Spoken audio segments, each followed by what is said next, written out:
Anong ganap sa mundo ng showbiz? Panalo ang mamamahayag na si Atom Araulio sa kanyang legal na laban-laban kina dating anti-insurgency spokesperson Lorraine Bedoy Partoza at Jeffrey K. Eric Celis matapos pagbayarin ng Quezon City Regional Trial Court Branch 306 ng 2 million pesos bilang danyos dahil sa red tagging na ginawa laban kay Araulio at sa kanyang pamilya. Binigyang diin ng korte na may hangganan ng kalayaan sa pananalita, lalo na kung ito'y ginagamit para sa paninirang puri. Itinuturing ng korte ang red tagging bilang uri ng harassment at pananakot na layong sirain ang reputasyon ng isang tao.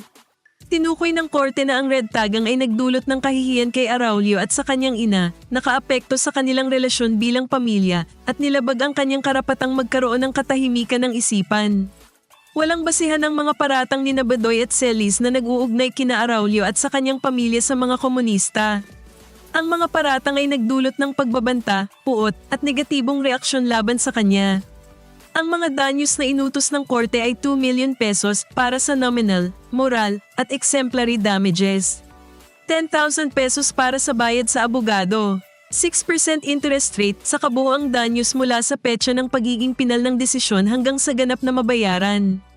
Ayon kay Lorraine Bedoy, tinawag niya ang desisyon bilang pansamantalang dagok at sinabing natalo sila dahil sa teknikalidad na hindi sila pinayagang magpresenta ng ebidensya. Nangako siyang iapela ang kaso hanggang sa Korte Suprema kung kinakailangan. Si Jeffrey Celis naman ay kinundena ang proseso bilang isang malinaw na pagkakamali ng hustisya at sinabing sila'y hindi binigyan ng pagkakataon na magpresenta ng testimonya o saksi dahil idineklara silang default sa kaso. Ang kaso ay nagugat sa mga akusasyon at personal na pag-atake ni Bedoy at Celis laban kay Araulio at sa kanyang pamilya sa kanilang programa sa SMNI at sa social media. Nauna nang kinilala ng Korte Suprema na ang red tagging ay isang mapanganib na gawain na maaaring magdulot ng kapahamakan sa kaligtasan at reputasyon ng mga biktima nito.